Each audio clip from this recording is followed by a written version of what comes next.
Hey, Lighting, have you heard? What are you, deaf and stupid? I said no. No. Johnny, have you heard? Yes. No, wait, no. The Truck Show. We're gonna show you what we know. We're gonna answer what the truck, 'cause truck rhymes with the Truck Show. We have the lifted, we have the lowered, and everything in between. We'll talk about trucks that run on diesel and the ones that run on gasoline. The Truck Show, the Truck Show, the Truck Show, whoa, whoa. It's the Truck Show with your hosts, Lightning and Holman. This episode of the Truck Show podcast, Have You Heard? Is proudly presented by Nissan. With the Frontier, Titan, and Titan XD, Nissan has a truck for every need, along with the legendary Nissan durability. Test drive your next truck at a local Nissan dealer today, or point your browser to nissanusa.com, where you can use the build and price tool to configure a Nissan truck that fits your lifestyle. And when you're thinking about adding power or improving fuel economy, Banks has over 65 years of experience. Whether it's cold air intakes or exhaust systems, tuning, throttle control, charge air cooling, lubrication components, and much more, no one offers smarter, safer, 50-state emissions-compliant performance parts than Gale Banks. You'll find the best engineered parts for your truck at bankspower.com. And when you're looking for quality, full synthetic lubrication for your truck, AMSOIL has you covered with motor oil, lubricants and protectants, grease, additives, and more. AMSOIL synthetic lubricants deliver wear protection, engine cleanliness, and fuel efficiency that conventional oils simply can't match. Find out how AMSOIL synthetic lubricants can save you money and time by helping your vehicles run better and last longer than with conventional oils at AMSOIL.com. When it comes to lubrication, AMSOIL is the leader in synthetics. EGR now celebrating their 50th anniversary as a leading manufacturer of truck and SUV accessory products with headquarters right here in the good old US of A. As an Australian-owned, family-run business with humble beginnings, EGR is now a global leader in the automotive accessory industry. If you're looking for window visors, fender flares, tonneau covers, lights, hood guards, and more, you'll find them all at EGRUSA.com. All right, then. Hey, Johnny, have you heard? No. You're supposed to say it like... No one told me that. That's our bit. We do this. He says, Lightning, have you heard? And I'm always saying no. Every once in a while I hit him with a yes, but no, usually I've not heard. What are we hearing? So normally we do news. So we go through like all this week's news, but I want you to kind of comment on some of the stuff. And Yeah. Like we talk about it, and then we never have anybody outside of our little bubble to challenge us. Wow, So, it's very open-minded of you. Thank you. Yeah. So I enjoy the bubble. No, go ahead. All right, since we got Jonny Lieberman here, did you see that recent study that said nearly half of EV owners in America want to switch back to gas? I did not see that. So basically inadequate charging infrastructure. Oh, well, hold on. Tesla's PR person. No! No, not at all. They don't have a PR person? No, that's true. I mean, I find that surprising unless you have to rely on public chargers. Then that changes But it a lot. that's weird. It's nearly half because like if most EV owners own Teslas, and the Tesla supercharger network will say whatever you want about everything. That's what's keeping that company alive right now. It's real well, and by opening it up to Yeah. the competitors. Although, how bummed are you if you're a Tesla person? You look over and like you're in your Cybertruck, and you're like, oh, I'm Tesla. And you look over and there's a F-150 Lightning. So I drove my Rivian to a Tesla supercharger, and did they come after you with electronic torches? No, I went to a big one in Pasadena. Could you imagine if they all chased you with like flashlights? Get out of here, you! They didn't even look up from their phones. Not a single person. You interloper! I have a bright yellow truck, and not a single person even moved an eye. Is that indicative of most of the EV owners that they're just all about tech? No, I think it's indicative that the People are bored the when they're psychologists that figured out how iPhones work. Yes, they've totally you think about your weekly screen time report. That time comes from somewhere. Yes, it does. What did we do with that 6 hours before iPhones? I know exactly. So how many chargers do you think we have here in the U.S.? Johnny might even know. 17,000. Lighting? Teslas or No. total? Just how many total chargers do we have? Well, that's. Does that count home or I public? think it's public. Public. Oh, so I'm going to guess first before because 20. wait, don't say because you're going to be closer because you cover this stuff. Yeah. I'm going to say $25,000. Yeah, I'd agree about 25. 20. The problem is there's these charge point chargers which they just put $1 billion in. None of them work. So I would say how many working chargers? That's like 8 or something like that. Yeah. But 25,000 is a pretty good guess. Public chargers for EV. And then let me ask you this. Do you think it's more than gas stations or less than gas stations? Oh, less. Okay. Yeah. Again, the charge point's the problem. Are you talking about individual, not pumps versus charging stations? Gas stations versus EV chargers. This company versus charge locations where you can charge. It's probably more than gas stations. Here's what's fascinating. Yeah, but that's just because of charge point. Gas stations, 196,643 in the U.S. Yeah. Stations.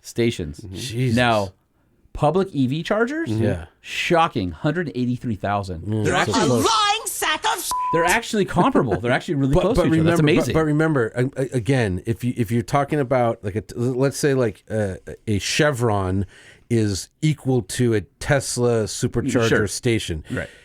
A charge point is equal Negative. if I handed you a Coke can full of gas. Like they are the worst. They're 7 kilowatts. You know what all sucks broken. is they make a really good home charger. Sure. But their network is horrible. But you know the thing is they don't maintain them. They sell them as like a third party to like a landlord, and the landlord's like, "What broke? Fuck you." Yeah, no, I'm not putting any more money into that. Yeah. So here's what's interesting. So this is the reasons: 24% inability to charge at home, 21% stress of worrying about charging, and 16% had charging mobility requirements. It said 13% said they did not enjoy the driving experience, which I find hard to believe because the driving experience is one of the better things about an EV. I would say 13% are Nissan Leaf owners. All right. That could be- There's not that many Leaf owners. No, there actually are. Are there that many Leafs? Yeah, It's been around for a long time. They sold a lot of Leafs. Again, look, a good EV, wow, but also a good gas car, wow. So, I that seems high that half want to go back. That seems like a high stat to my ears. Because most people, I met early on, I met a lot of Model S owners that were early adopters in 2013-14 that never got a home charger that said, I'm going on a road trip. And they were like, that sucked. I never want to do that again. Yeah. I get it. Yeah. So. Hey, Lighting, have you heard? What? No. What? No. What? No. No, I have not. Ram is number one in JD Power 2024 initial quality, which is crazy. Johnny is. Johnny just had a giant Did you huff. say Ram? Yeah. How's that possible? He said, What you talking about? Because I think there's a lot of brand loyalty and they don't want to. Oh, say is that? anything. Yeah. I mean, and not to throw JD Power under the bus, but, why not? I've Can known they, a lot- wait, I've known a are lot you of saying people they that can work be there. purchased? I've just known a lot of people that work there. They're not the sharpest knives on the block. So I'd like to see their methodology for RAM being number one. Well, it says but that- it's initial, so it just It's initial means is 90 days, right? Yeah, I mean, 90 or 180. you something like purchase that. your truck. Are you stoked? Fuck yeah, bro. exactly. It's under warranty and everything. Full size light duty pickup for the second consecutive year it got the title, and then the Ram 2500, 3500 HD earned third place among heavy duty pickups. I mean, look, a Ram 1500, despite getting a little long in the tooth, although they're starting to Still replace them. a great truck. It's a great truck. Yeah. It is a great truck. It's one of my favorites. I mean, God, I remember this would have been like 2014, 15. Like we had this long-term 1500 on air suspension. It was burnt umber, whatever, orange color. Had the Ram boxes and like, man, I love that thing. Just because at the time, no pickup truck had that ride quality. Just it was like it was right at the transitory point. They started making leaf springs unloaded ride better, but like before that, they were just trucks and they rode horribly. And I remember this thing. I was like, oh my God, it's so good. What truck do you think rides the best today? Rivian. 3/4 ton. Oh, no, 3/4. 3/4 ton. They're so similar. I mean, it's probably Ram, but like I'll go Super Duty. Super Duty It's is kind so of soft. good. Like seriously, like The GMs ride nice, but they're still hard on the torsions. really taut. Yeah. yeah. My problem is it's such a sophisticated competitive segment. How do you even critique heavy duty trucks? It's so hard to. They're all good. They're all. And probably Super Duty because it was the newest one to have a refresh, and it's it's just like, yeah, Super Duty is really impressive. Especially for being solid axle. But like when And the Ram, the HO, but what yeah. the HO is crazy with 1,200 pound-feet of torque right off the dealer, off the showroom floor. I think it's nuts. yeah. No, it's It's an amazing truck. I'm in awe of those vehicles. Their heavy duties are great. So it's I'd have to get the current crop together and drive them back to back to back. But I remember but I remember like in 2015 having an unloaded Ram Dually, a 3500 That sucks. going down the 110, and I was like, this is horrible. joke. Oh, dude, Yeah. my kidneys are mush. Yeah, but they fixed it. They fixed it. So. All right, hey, Lighting, have you heard? No, I have not heard. Shelby just released their F-150, and it's $27,000 more than a Raptor R. Wait, what? 27, and that's with no engine mods. Now, if you want to get the stock 400 horsepower Coyote in a lesser truck and build it up, it's only $17,000 more. Holy crap! This is Shelby America. Yeah. Well, some people really like the that? word Shelby. I'd rather just have R, right? Dude, I mean, look, they put us in literally in paying a for that? playground. Yeah. But I mean, how good is that R? It was so really good. It's Who's paying for the really Shelby good. stuff? Really? Like, well, listen, the who price- wants that? It starts at $130 without any engine mods, and then if you want to add engine mods, you're going to go up to $139,995. There's a segment of Is it the Hennessy segment? No, because I think you'd get a Hennessy, but there's just a segment that really have reverence for Carroll Shelby, and that's attractive. Then I think there's a separate segment that like they know the word Shelby, they have a lot of money to burn, and they frankly get conned into buying them. I've had some very bad luck with Shelby America. This is not like a Ford Shelby. Yeah, this is Shelby the America aftermarket, in right, Las Vegas. Right. It's a lot of money, and they don't. It's just bolt-ons, right? Raptor R. But I mean, isn't it just a bunch of bolt-ons that you can almost do yourself? Well, you get what they call Raptor style suspension, but it's just Fox suspension, 35s on 22s, fender flares, dual intake hood, extractors, the Shelby grill, just all the normal stuff that you could, I think, build. I mean, I'm sure there's some Shelby only stuff that they develop, but it's. I just think it's the 5-liter also, and not the 5.2. So it's the Coyote engine with the blower on it, but it's not the Ford Performance R motor. Just the SVT people, the Ford Performance now, I guess they're called, but there aren't better engineers in the automotive space. They're so good at what they do. And so you're not getting the engineering behind it. Especially since SRT was disbanded. Yeah, exactly right. You know what I mean? And I'm even talking like go up against M or AMG or any the exotic stuff from the GT500, the GT350, the Raptor, the R. God damn, they build good products. Right. By the way, I get accused of being a Ford hater all day and night. So I think that's the problem with Shelby America is they don't have that team. That's a real sophisticated, brilliant. Well, they're not. It's not. It's still aftermarket. It's not in. Yeah, it's aftermarket. They don't have the engineers at all. Yeah. So I don't know. It's a tough sell for me. Hey, Lighting, have you heard? No, haven't. So apparently Volkswagen and Scout have come out since the Rivian deal and said that their plans for Scout have, quote unquote, not changed. I've heard that. And so I think that's interesting because I think we all wondered, like, oh, that's a huge investment. Now they want that architecture that puts all the modules. Right. It's basically ECU architecture. Right. So it's in other words, instead of having an ECU that runs lights and an ECU that runs brakes and an ECU that runs motors, you break the car up into 4 quadrants. And so anything that happens in the rear of the vehicle, whether it be brake lights, tailgate, tonneau cover, whatever, is all in one ECU instead of being on 3 or 4.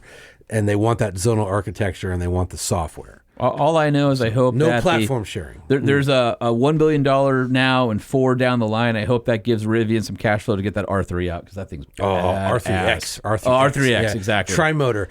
Dude. So just so we know, so it's going to be as far as I understand, it's the same motors in the tri-motor R1 product, which means that are in R3. Wow. It could be 850 horsepower in that little car. In the size of... That's like a little Lancia rally car size, right? So it's the same 3 motors. Holy mackerel. Yeah, it definitely gives me... And by the way, Woody. those motors are capable of more than that. They just have it in the tri-motor. They have it. They wanted to beat Tesla by 5 horsepower.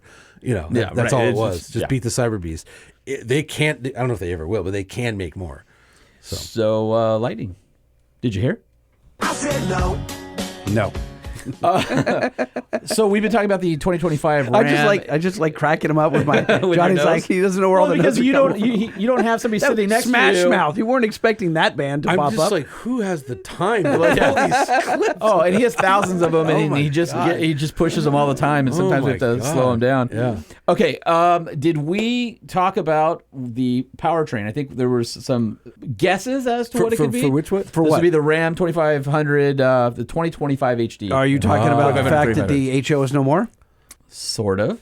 Oh, what? So now the rumor out is 8-speed ZF, which is what we've talked about, right? Replacing the Eisen 6-speed. But now there is no HO because the same output Cummins will be across the entire lineup, which is supposed to be mighty healthy. And that 8-speed is exactly what they need on that engine. for sure. ZF 8-speed is such an amazing transmission. That thing is in everything from a TRX? I was going to say a Charger to a Lamborghini Urus is a ZF 8-speed. I've got a ZF 8-speed in my garage right now on the 392. Yeah, it's Great trans. And like the real high output crazy like in the Audi the S8. It's an automatic, but it upshifts, doesn't downshift, but it upshifts as quick as like a dual clutch. It's an amazing to watch it bang off gears. Like if you're a real tack, it's like Whack, whack, whack. Yeah, if you're I into can't believe watches, that- it's super cool. It almost looks, the tack looks digital and like fake. Yeah. It's But moving that's so good quickly. because less heat, the faster you can make that shift, right? And that's a real mature transmission. I think Yeah. the GM Ford 10-speed by this point is pretty mature. Yeah. I think Ford's had some Toyota could use issues. that. Toyota could use that ZF in their Sequoia. It says that the 6.4 liter Hemi will still be the base engine, and there are reports that it will get a little bit of a power bump, which I think it needs, but it will not be getting the Hurricane at this point, which will stay in the light duties. But you were on. I think it was in Westlake. You were on the last heavy duty Ram launch, and they had that like $32,000 or $34,000 $2,500 gas. Yeah, 6.6 gas. Yeah, dude, that was the sweetest thing. That truck was like just bone, like bare bones. It was like driving a truck from the 80s. You know, it was a little bigger, I guess, but like that thing was sweet. Did it have that itty bitty tiny LCD screen in the middle of the dash? They would look like. I mean, they cost cut it, you know, to fleet sales, but it was just like. No option, super light. We did have. Do you remember? I was at the office. This is years ago, but it was a Ram. It wasn't the. It was like the long hauler, but it was a Cummins manual. Yeah, like long bed dually. Do you remember that thing? Yeah, was that red? It was red. Red. Yeah, I love that. So I remember Nick Kappa purposely purchased that to put in the media fleet, and it was like the last year of the manual. It was a red manual dually, and it was like rad. Yeah, and it was because it was like the long bed, like mega cab, whatever. But then maybe the long hauler. Remember that thing? That thing was awesome. 160 gallons. We did a bunch of stuff at on Diesel Power Magazine with that back in the day. We were stock with 160 gallon tank. No, it was a one-off. It was a concept thing. We pitched them hard. We were like, we want to go to Jacksonville, Florida. And because I figured out what the range was, and I was like looking coast to coast, and like so like Jacksonville to San Diego, I think if you stayed on the 8 was like 2,200 miles, and like that with 160 gallons, that was you could do it without filling up. And they were like, we're not going to send it to Jacksonville. We're not sure, but we did. We took it to like Area 51 or something. But it was fun. Those things were cool. Hey, lighting. Have you heard? Oh, hell no! No, I have not. So in our last episode with Johnny, we talked about the Land Rover Defender, and now they have the Octa. Have you been informed of this Octa? I read about it, and it was like, I have enough horrible things in my head.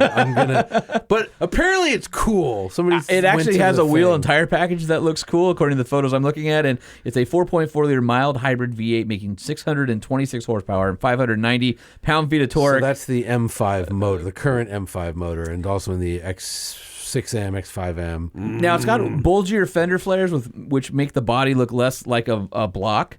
It sits 1.1 inches higher than the standard Defender, and it's a 2.7 inch wider stance, which I'm sure is done with wheel offset.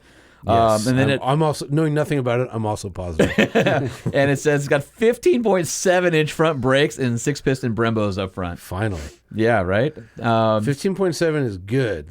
Urus is 17.2. So have you?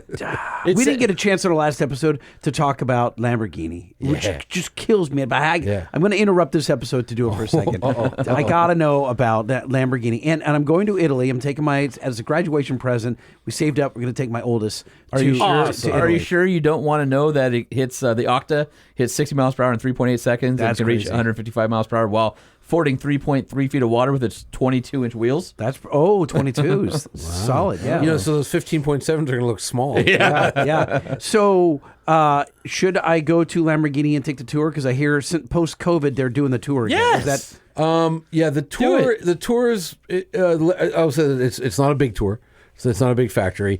And the one time I've been there recently, look, the Urus is now the best seller, so the Urus factory is much more modern. They were switching over for the refresh when they went from Urus to Urus S and whatever Urus Performante. So I've never seen the actual Urus factory. I saw the Urus paint shop, which is pretty fascinating. Be aware, they have the new V12, the Revolto, I think it's called. That you might be able to see that, but the new Huracan replacement's coming, so that factory might be shut down. Lamborghini Museum is in the front of the factory. It's super cool, super worth seeing, and the most important thing is directly across the street from the factory, there's a restaurant. So Lamborghini was founded in 1966. The restaurant was erected in 1967. Best lasagna I've ever eaten. really? It's in Bologna. San Agata is Yep. Lamborghini's literally in a farming community. Lamborghini was a tractor maker. Yeah. Right? Yeah. And How bad was the movie? Did you see it? I don't want to talk about it. Like Bologna, in my opinion, is the best food in Italy. And I was shocked. It's literally everyone in there is a Lamborghini factory worker. It's so classically European. The workers, the blue collar guys, sit on one side, and the white collar guys sit on the other. What? Really? Well, there might be rules against it. Like I know in Germany, I can't remember what they're called, but the workers get these 2 15-minute breaks where management is not allowed to talk to them. And I've literally been doing something where we have like blue collar guys and white collar guys, and at 10:15 the break happens, and they just the blue collar guys just stop what they're doing, sit down, pop their beers, and drink, and we have to sit there with our arms folded, like looking at our watches, waiting. So it might be like union rules. Gotcha. Don't let them eat together. Same food, it's just different sides of the building. Hilarious. Yeah. Huh. Yeah, but I mean this lasagna. That's an SUV I would love to have and would never Urus? afford. Yeah. Yeah, dude, so good. Sign me up. So good, such an amazing, Really, still an amazing, super vehicle. awesome Audi. I just love It is an Audi. It's funny that people always say Audi because it's the Volkswagen Group. It's the MLB Evo 2 platform, which underpins everything yeah. from the Audi A4. It's like the Tinga on Toyota, It's right? the Tinga. Yeah. But I will say this about the Urus.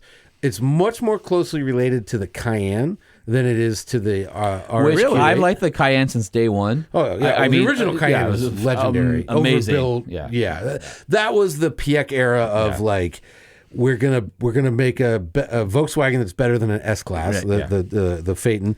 We're gonna make an SUV that like is V8 fast. Touareg TDI. We had one. the before. V10, the V10, one of the only ones. There's 560 in the U.S. and we had one. They're amazing. yeah. And then we're gonna make the Veyron. Like it was just Piech at its full power. We're gonna just own everything. Yeah. So the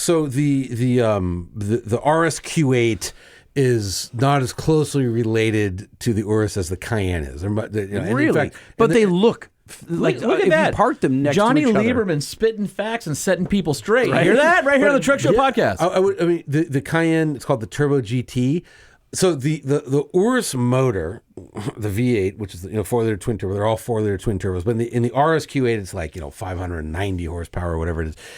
It's 641 in the Urus, and it was actually built by Porsche GT division. That's the race division, does the GT3s.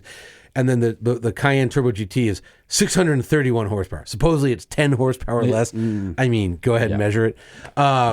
So those two are real close. But the Lamborghini is light. Is 200 pounds lighter than the Porsche, 500 pounds lighter than the Audi, 1,000 pounds lighter than the Bentayga. They're all 4-liter twin turbo, same architecture, same suspension stuff. Do you think But Lambo, they really do tune these things. Do you think that the Urus will ever lose enough value to make it affordable to guys like us? Or will it always, is it just going to be too limited quantity? There was a time They do sell a lot of them. So there was a time like my SL55 we talked about in the last episode, that car was, I have the original sticker, was 121. Yeah. I couldn't have afforded that car. You know, I paid $24,000 for it. You know. Yeah, I don't know. I don't know. That's a great question. Quite possibly because the Urus more than doubled. I believe more than doubled their sales volume, and they do sell a lot of them.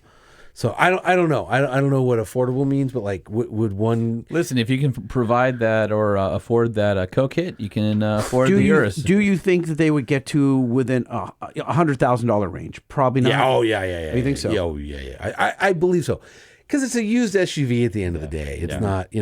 It's not like a last generation Toyota Supra 2JZ Turbo, which are going for 180 now for an automatic with 200,000 miles. It's got freaking Lamborghini badges on it, you know? Like, I mean, where's my time machine? Because remember, the one of my favorite cars is the 70s and 80s Aston Martin V8. Yeah. And those got down to like 40,000. And the Testarossas were down to like 50 at one point. If you fall like, Adam Carolla? Yeah. So I used to work with Adam, and he started buying Miras, Lamborghini Miras, when nobody was talking about them. Yeah. And he's made a fortune. Sure. Yeah. Hey, Lighting, have you heard? Yes. No. No, I guess not. We'll end with this one.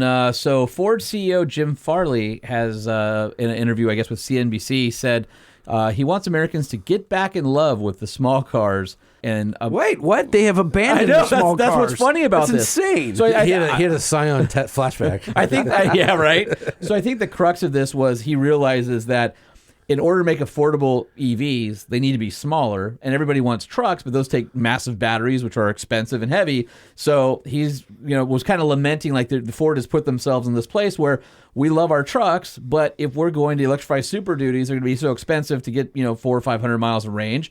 And, if people don't need a truck, like, let's get back. Well, I think if Ford made a sporty small car, let's go back to the Rivian R3X.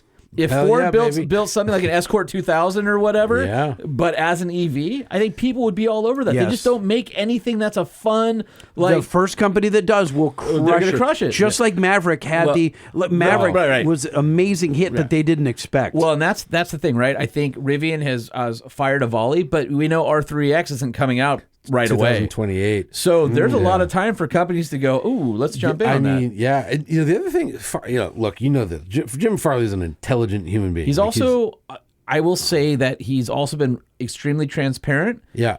In the last, he hasn't always been that way. Yes. And I feel like in the last year where he took the Lightning cross country, he's being more open as a CEO about, right. I don't know if that makes him more endearing to the customer or are they more trustworthy. I think so, but did you see the LinkedIn thing he wrote this week? No. I'll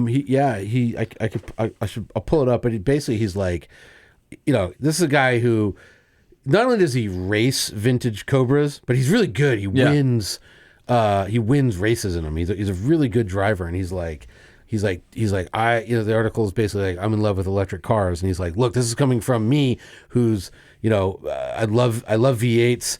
I love my Cobra, whatever, but he's just like talking about how much he loves.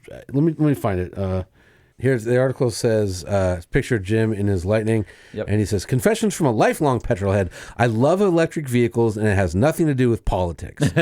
And kind of sounded like the conversation you and I had when we were smoking that cigar, and he just goes on and on about like how nice they are to drive, and it's an interesting read. It's on, if you go to LinkedIn, Jim Farley, it's right tool, right job. I think totally. I think there's different tools for different things. I think EVs have a very specific place right now with a promising future opportunity as technology evolves. And I also think, hybrids have a place. I think gas has a place. I think a tapestry of technologies will get us through the next 10 or 15 years. I just don't like the mandates. I said that to you before. Yeah. I like the technology. I don't want somebody to tell me what I have to buy. I want to be able to decide on my own. Yeah. Let the technology sell me. I just also think within 12 years, like there's not going to be a lot of gas cars left that people want to buy because EVs will just be real good. Or just the drivability is so crappy for emissions that they're just not fun anymore or something like that. I don't know. Yeah, I mean, it might, look, there might be a case where it's like, if you do big towing, you need big diesel. Then you need some license from the government to say you're allowed to purchase that. Or did you hear, Johnny, when the new Duramax coming out in 27 would be like 8 liter, which we don't think it's going to be that big. We think it's going to be the 7s.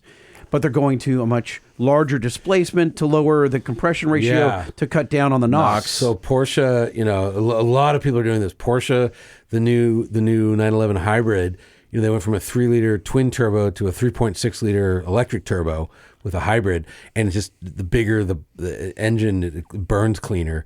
You'll love this story. Aston Martin, they make this wackadoodle hypercar, the Valkyrie. It's $2 million, and they're losing $2 million on everyone they build. I've seen it. It's pretty cool looking. Yeah, I drove it. Mm-hmm. Yeah. But that's the one where the logo on the nose of the car is made out of some incredibly thin material. It's steel, but it's 99% lighter than the typical steel Aston Martin badge.